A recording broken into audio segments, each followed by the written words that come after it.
let's talk through this wild Rockets Warriors game. If you just look at the score, it was 109-94. It got out to 40-20, early in the second quarter. And frankly, never got all that close. There was a point where I think they got within single digits again, the Warriors, but it just wasn't, it didn't seem all that tight to me in any way. There are two big stories here, though. Maybe three to some extent, but I would say two. The first one is that Jimmy Butler is hurt now. Jimmy Butler went down in an injury where he was elevated in the air going for a rebound. Amen Thompson unfortunately undercut him. It was one where Amen is trying to knife through Steven Adams in Draymond Green, and Draymond tries to box him out, and Amen and Draymond's feet just kind of get tied up. Amen loses his balance. I think he kind of even tries to like stick his hand out to try and like find some semblance of balance, and his hand even hits Jimmy. But like, it's an unfortunate deal. It sucks for everybody involved.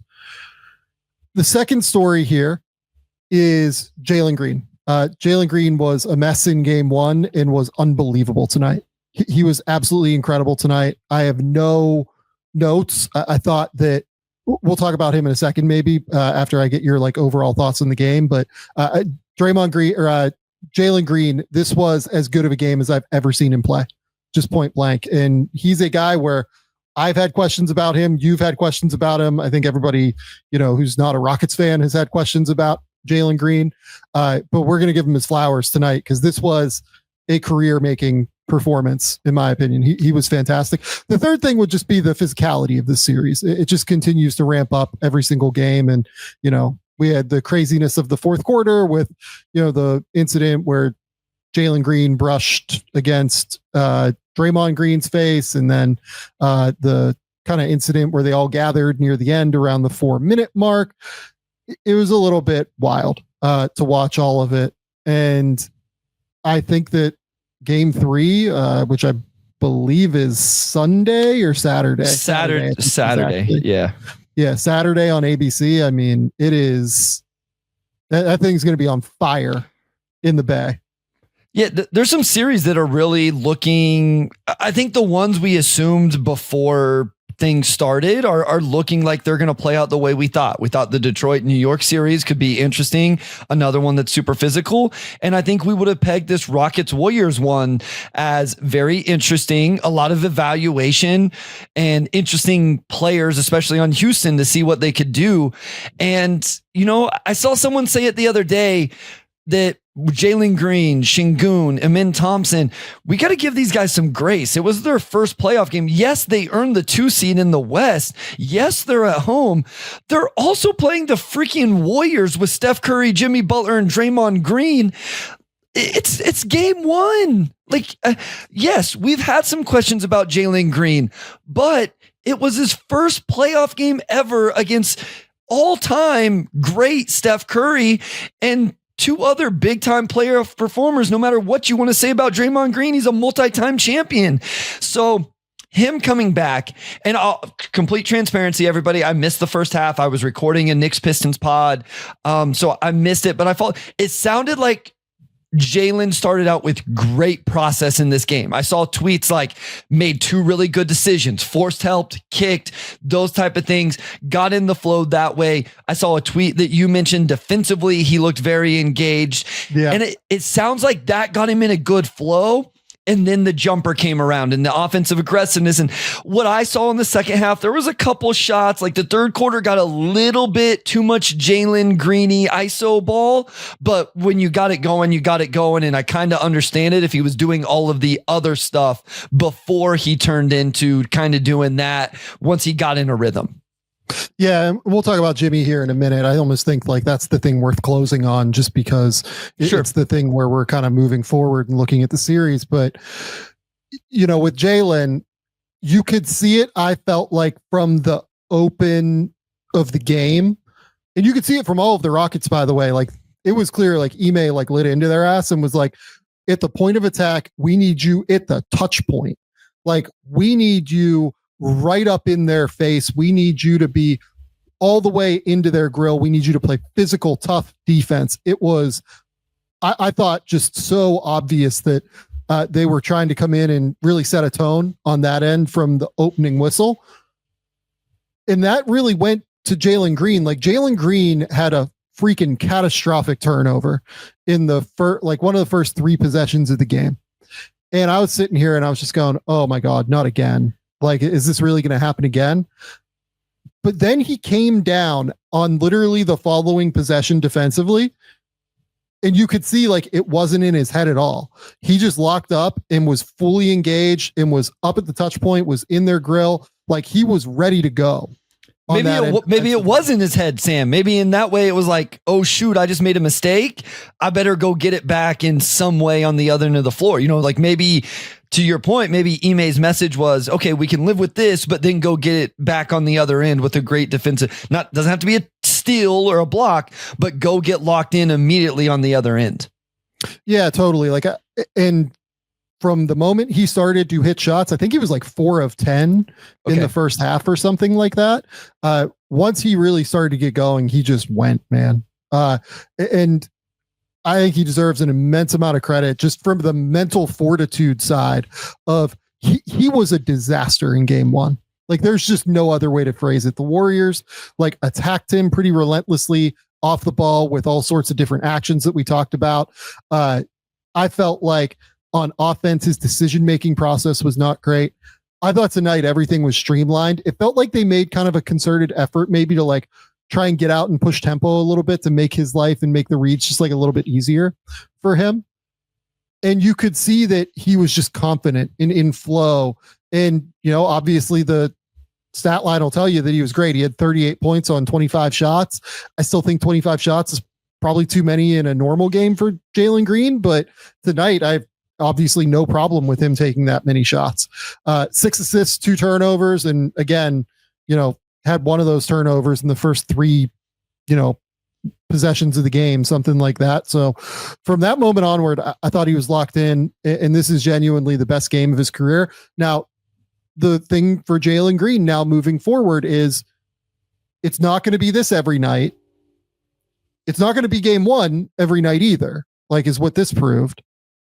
What is the middle ground?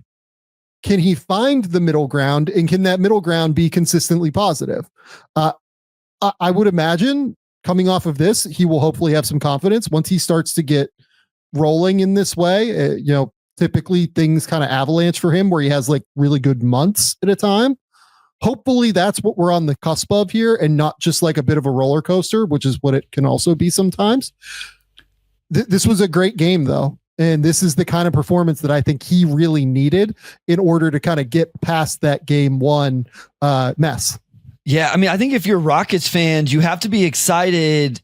You can't be excited about losing home court advantage, right? But I think what you can be excited about, and I said this going into the playoffs, was the most important thing for Houston to me isn't necessarily winning the series. It's finding out what Jaylen Green is in a playoff series. What is Alperen Sengun in a playoff series? What is Amin Thompson in a playoff series?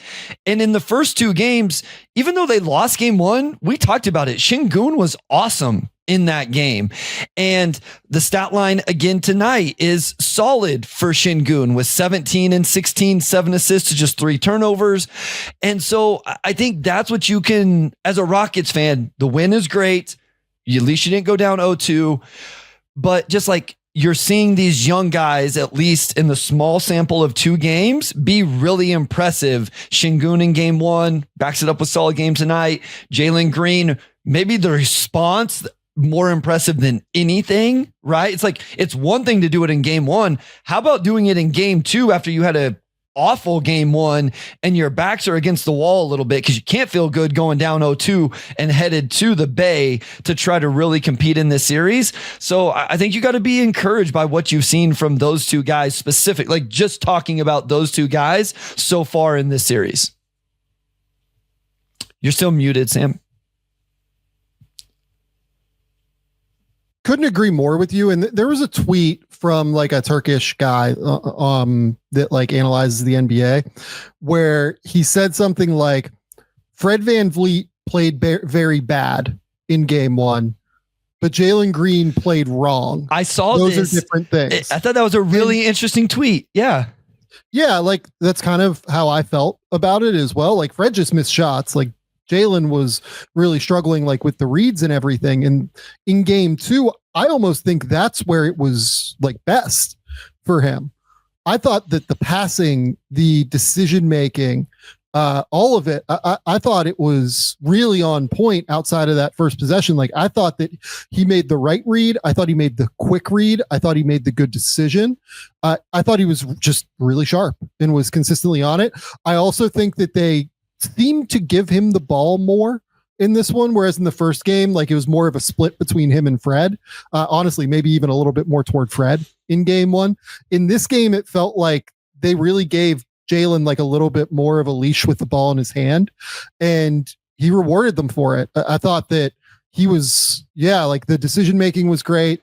Obviously made his shots. What was it?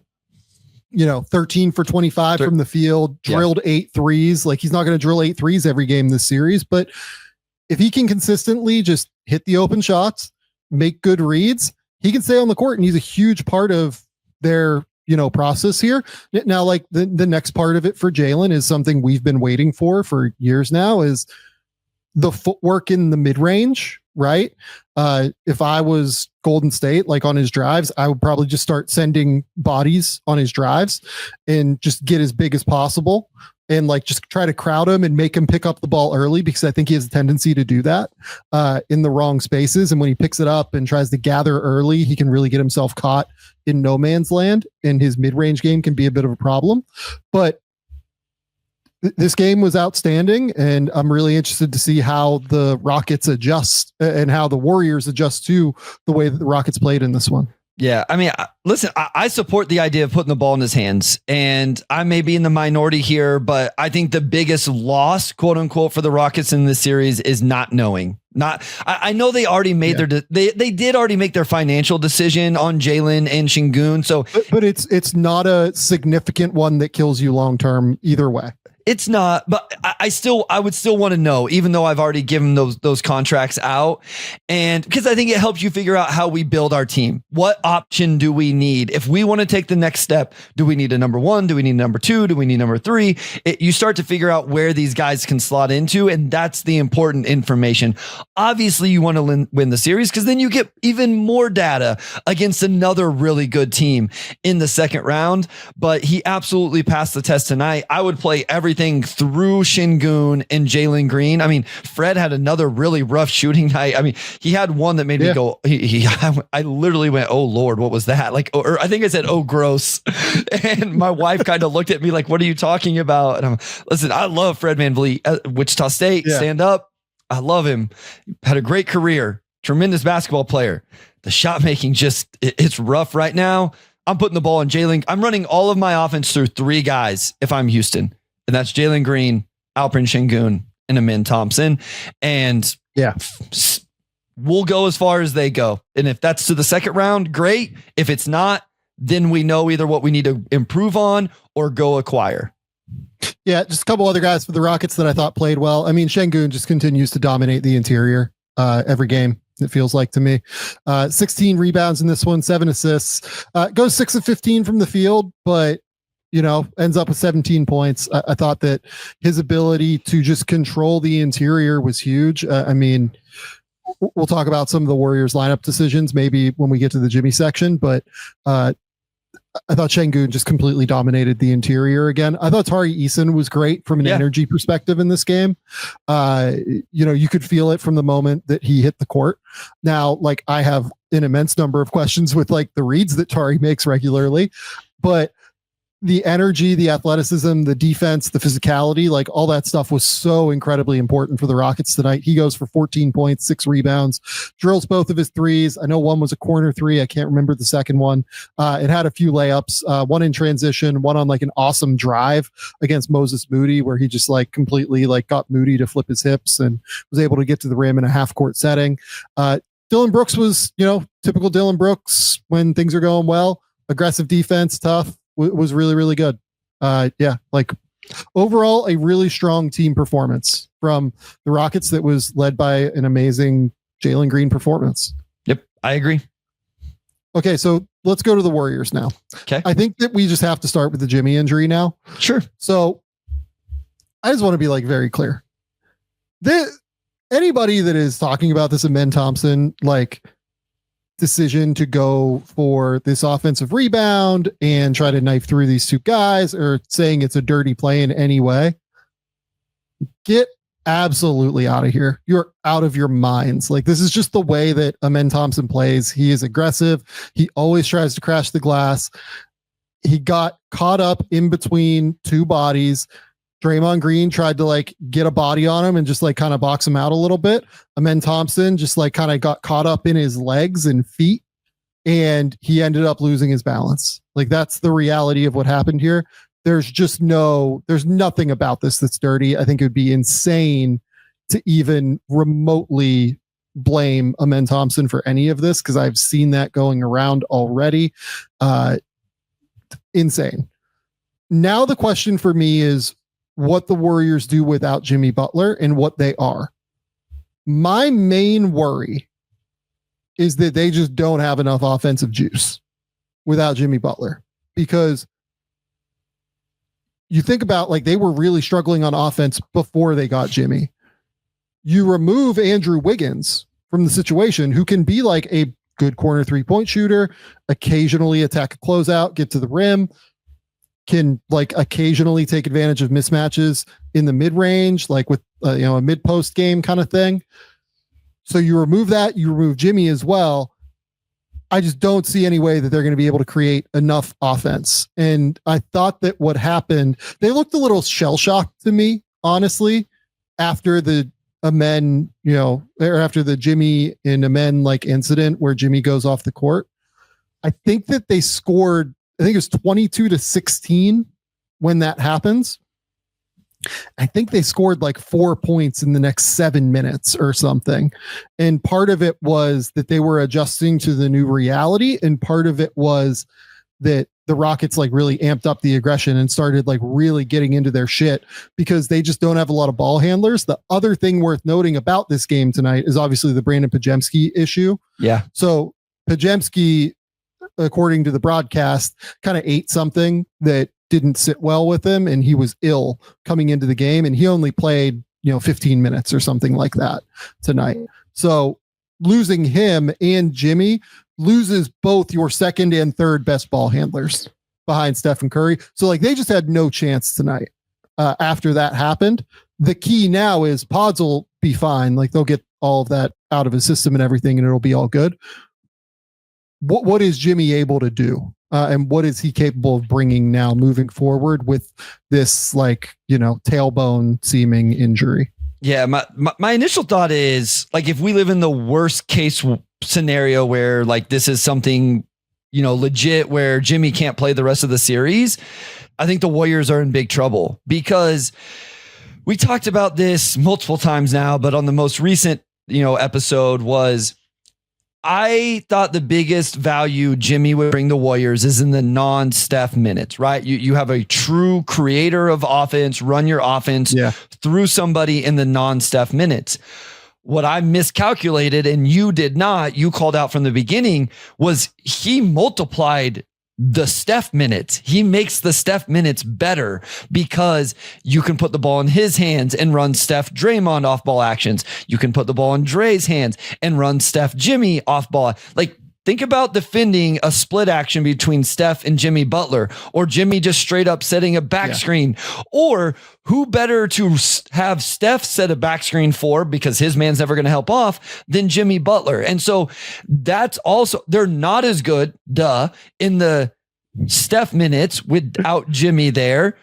And they have nobody to really run offense unless they lean into Kuminga. And my quick thoughts on Kuminga, which I didn't think he looked good in his minutes tonight. Like neither did I. It seemed like they felt like they had to go to him. I'm going to give Kuminga a little bit. Like, this team said for the last 2 weeks, they don't believe in you. They don't trust you. They don't want you on the floor. I'm not surprised he wasn't able to bail them out all of a sudden in the middle of game 2 on the road. Maybe a couple days of conversations and whatever can get him in the right headspace. That would be the one thing that he's the one player I think could salvage this for a couple games for Golden State in terms of his talent and potentially the ability to do it. But I'm nervous where the Warriors go if Jimmy's not there for, I don't know. I don't want to speculate how much time he may or may not miss. So it's kind of hard to do too much of that, I guess. Yeah, I just think that this is like a really bad matchup for Kuminga too. Sure. Like Kuminga is a guy that like really likes to try and like drive and get into the paint and be able to, use that athleticism, sometimes off of cuts, sometimes off of like, a stampede cut or something, or, off of a, hey, I'm going to roll to the rim and, playing some sort of action with Steph, right? Like sometimes it's off of a wing closeout. Like there's just always going to be bodies to meet him there in this series. And that to me is the biggest problem for them. Sure. Is that like, I don't think this is a Kuminga series for them. And,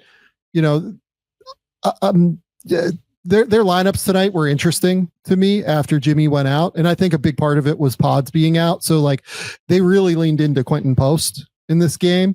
And I just did not like those minutes at all. I know that like he drilled those 2 threes late in the fourth quarter and ended up with 12 points. And, he did hit 4 threes in the game, but the level to which the Rockets like were very comfortable just attacking him in space, the way that Şengün just like was completely unbothered with him on the interior.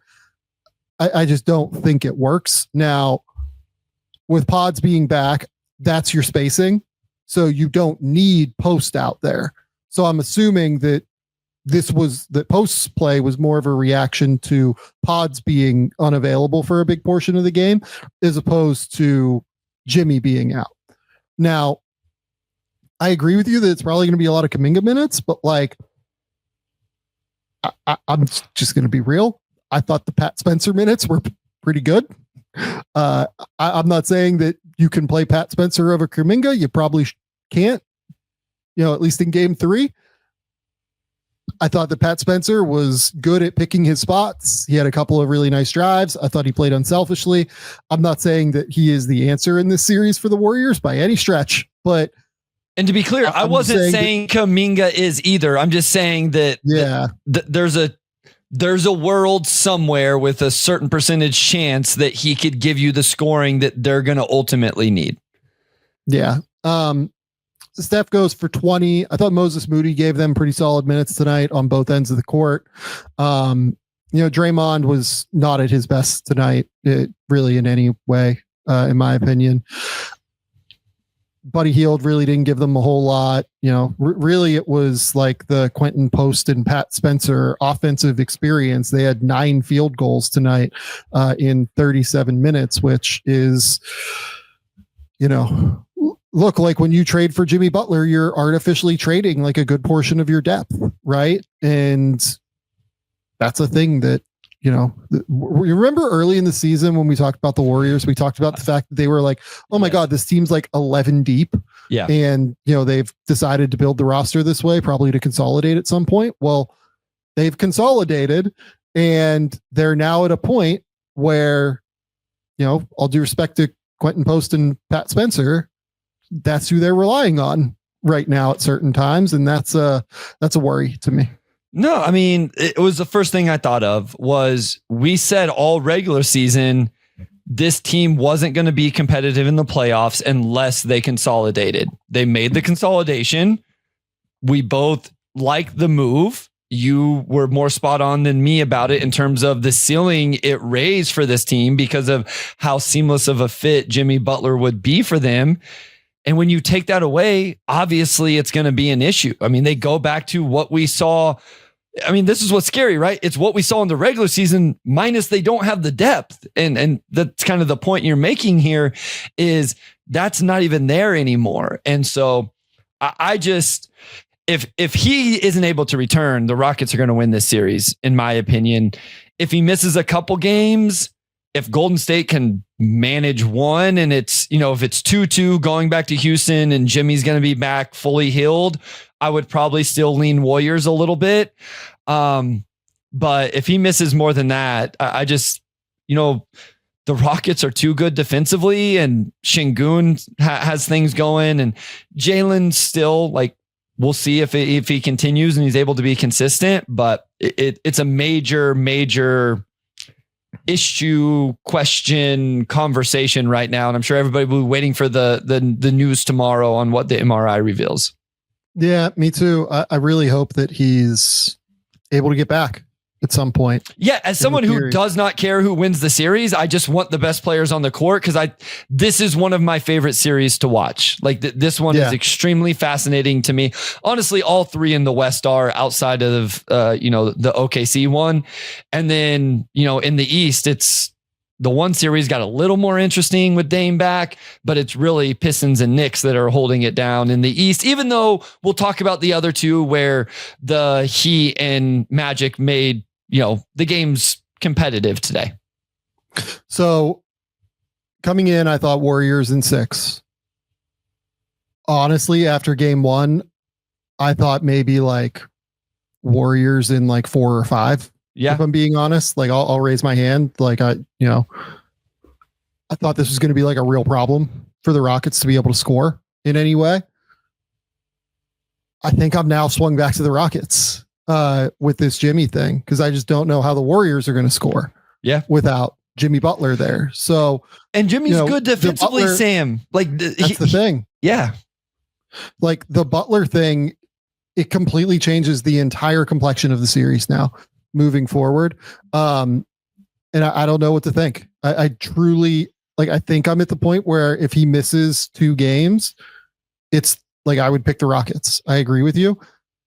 If he's at less than 100%, I think I probably pick the Rockets now. Like, he's the guy for them outside of Steph. Like they can trust that they're going to get something from Steph and him. This is hard. This is a really, really interesting series now to watch them.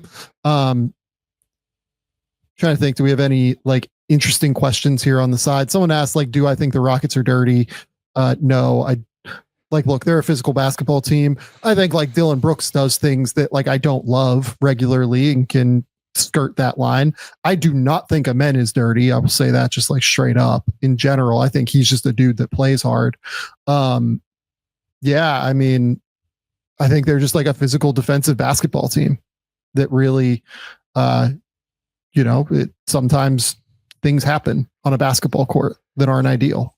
Yeah, I struggled. I don't like this conversation because it's going to sound like I'm telling fans how to fan, and I don't like when people do that. The one thing I'll say is I feel like we scream for competitiveness and hustle and guys to care and stuff. And then as soon as that level of effort results in somebody getting hurt, then we get mad that, oh, well, why are they doing that? It's like when they dive for a loose ball. Well, why are you doing that? It's like, I feel like sometimes we're asking it, play as hard as you possibly can, but do it without accidentally hurting somebody on the other team. And it's like, do you realize how fast these guys are moving? It just, sometimes it happens. And I'm sure there are players that have bad intentions when they do things. I'm not saying that. I've tried to watch the Amen clip from multiple angles. I don't think Amen had bad intentions. Like I just, my gut instinct was not that he had bad intentions, but sometimes you're moving in a way, you lose your balance, you put it just does happen. I just don't think we can ask guys to care and play hard and aggressive and intense and every possession matters and value the basketball, but don't dive because his foot's there and you might break his leg. Like, I think that's a little unfair of an ask from fans. Fan how you want. That's my perspective. I think that's a little unfair. Yeah, I agree. What do you think of a Jaylen and Amen backcourt long term? I mean, look, I'm on the record saying that I think that Amen is going to make an all NBA team at some point. It does just come down to Jaylen Green finding the level of consistency. You know what I mean? That's what it feels like. Like, I just don't know I know what the ups are. I know what the downs are. The middle ground is the key, and I'm not sure where that is yet in important moments. My answer would be it's very exciting because that's the most athletic backcourt in the NBA, Sam. Yeah. Has to be. Yeah. Has to be. Like a Min's a 1% athlete and Jaylen's not far behind. Yeah, but to your point, I think it absolutely could work. Consistency will be the key.